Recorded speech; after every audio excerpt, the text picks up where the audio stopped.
Hey guys, welcome to the next tutorial of ethical hacking and penetration testing via Kali Linux. So I'll be continuing the previous tutorial. So in the previous tutorial I taught you about what is ARP exactly and how it works, and I also taught you about the man in the middle attack, what exactly it is.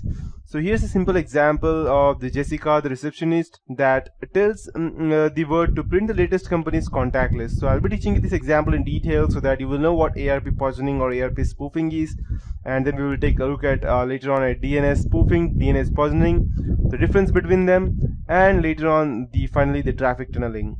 So here's an example of normal ARP communication. Jessica is a receptionist in a latest company, in a good company, and it tells the my MS Word to print the company's latest contact list.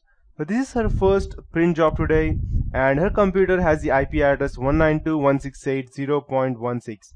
She wants to send the print job to HP LaserJet printer, and the IP address of the HP LaserJet printer is 192.168.0.45.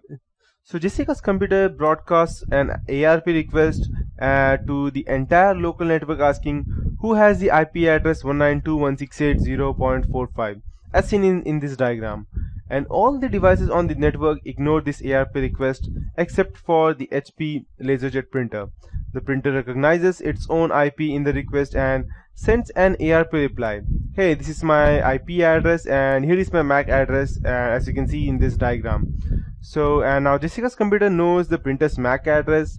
It sends the print job to the connect device, and it also associates the printer's MAC address of 00 whatever it may be with the printer's IP address of 192.168.0.45 in its ARP table. So the founders of networking actually probably simplified the communication process for ARP so that it would function efficiently, but unfortunately this simplicity also leads to major insecurity. Know why my short description of ARP doesn't mention any sort of authentication method? Because in ARP there is none, and there is quite a very much more insecure method of communicating between computers when there are no secure connections. ARP is very trusting. As you can say, the specific term would be gullible, and when a network device sends an ARP request, it simply trusts that when the ARP comes in, it really does come from the correct device. ARP provides no way to verify that the responding device is really who it says it is. So if I go ahead and spoof my MAC address over here, IP address and MAC address as well, but the first time it goes ahead and asks the method, then I'll straight away go ahead and tell I have this IP address and MAC address, and I'll send it back to them, and the computer will later think that the attacker, has this IP address and the MAC address. So this is how it works. In fact, many operating systems implement ARP so trustingly that the devices have not made an ARP request still accept ARP replies from other devices. So think like a malicious hack. You just learned that the ARP protocol has no way of verifying ARP replies. You have learned many devices accept ARP replies before even requesting them. And well, don't I craft a perfectly valid yet malicious ARP reply containing any arbitrary IP and MAC address I choose? I can do that. Since my victim's computer will blindly accept the ARP entry into its ARP table, I can force my victim's computer into thinking that any IP is related to any MAC address I want. That means it asks for any IP address, it will be my computer, no one else's. Better yet, I can broadcast my faked ARP reply to the victim's entire network and fool all of his computers. So that's how it can be done.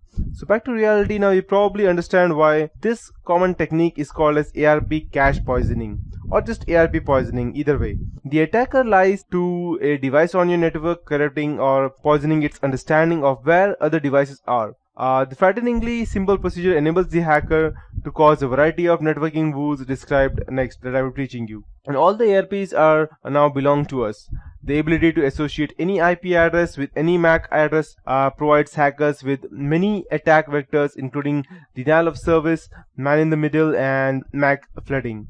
And just before you ask me what these things are, I would be teaching you that in later part of the tutorial. And denial of service attack, a hacker can easily associate an operationally significant IP address to a false MAC address. For instance, let's say for example, a hacker can send an ARP reply associating your network router's IP address with a MAC address that doesn't exist. Your computers believe that they know where your real default gateway is, but in reality they are sending any packet whose destination is not on the local segment into the great bit bucket into the sky. And in one move, the hacker has cut off your network from the internet, and he's only the person handling the computer. After that, we have man-in-the-middle attack, and as I told you, a hacker can exploit ARP cache poisoning to intercept network traffics between two devices in your network. For instance, let's say the hacker wants to see all the traffic between your computer, that's 192.168.0.12, and your internet router, that's 192.168.0.1. The hacker begins by sending a malicious ARP reply for which there was no previous request to your router, associating with his computer's MAC address with 192.168.0.12. Now your router thinks the hacker's computer is your computer. Next, the hacker sends a malicious ARP reply to your computer associating his MAC address with your 192.168.0.1. Now your machine thinks the hacker's computer is your router. Finally, the hacker turns on an operating system feature called as IP forwarding. This enables the hacker's machine to forward any network traffic it receives from your computer to the router. So when you try to go to the internet, your computer sends the network traffic to the hacker's machine, which it then forwards to the real router. Since the hacker is still forwarding your traffic to the internet router, you remain unaware that he is intercepting all your network traffic and perhaps also sniffing your clear text passwords or hijacking your secure internet sessions as well. And then we have another attack, which is MAC flooding. MAC flooding is an ARP cache poisoning technique aimed at network switches. If you need a reminder about the difference between a hub and a switch, then when certain switches are, you can go and check over the internet and you'll get a lot of information. When certain switches are overloaded, they often drop into a hub mode, and in hub mode, the switch is too busy to enforce its port security features, and it just broadcasts all network traffic to every computer in our network. And by flooding a switch's ARP table with a ton of spoofed ARP replies, a hacker can overload many vendor switches and then packet sniff your network while the switch is in the hub. So you might be a bit more scared right now that if the hackers can do all of these things, then what can you do?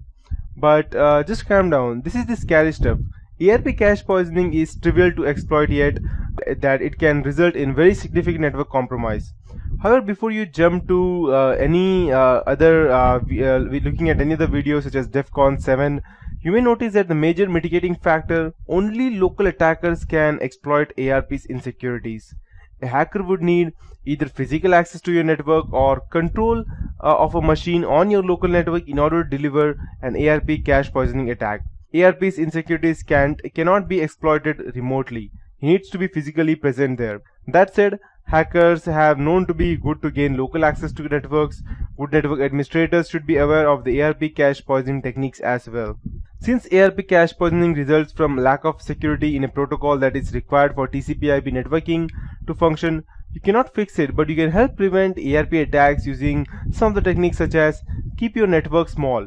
If you manage a small network, you might try using static IP addresses and static ARP tables, or using command line CLI commands such as ipconfig/all in Windows or ipconfig in Unix, or you can learn the IP address and MAC address of every device in your network.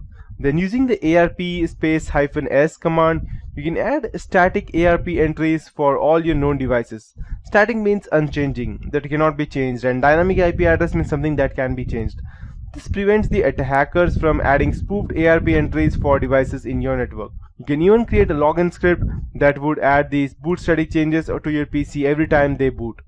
However, static ARP entries are hard to maintain, impossible in large networks. That's because every device you add to your network has to be manually added to your ARP script or entered into each machine's ARP table. But if you manage fewer than 24 devices, this technique might work for you. And if you have large network, if you manage a large network research your networks with port security features. One port security feature lets you force your switches to allow only one MAC address for each physical port on the switch. This prevents hackers from changing the MAC address of their machine or from trying to map more than one MAC address to their machine. It can often help prevent ARP based man in the middle or monkey in the middle attacks as well. And if you have other types of network, that means for all networks, your best defense is understanding ARP poisoning and monitoring for it. And I'll highly recommend deploying an ARP monitoring tool such as ARP Watch to alert you when an unusual ARP communication occurs. This kind of vigilance is still the greatest weapon against all kind of attacks. And the best line that I have heard on this specific hack from Robert Louis Stevenson is that the cruelest lies are often told in silence. And that's how ARP poisoning is exactly. So yes, that's how it works. So that would be it for this tutorial. And since you know how ARP poisoning works, in the next tutorial I will be teaching you about the DNS poisoning and how it works exactly, and what is the actual difference between DNS poisoning and DNS poisoning versus DNS spoofing. So that's it for this tutorial. Have a nice day ahead.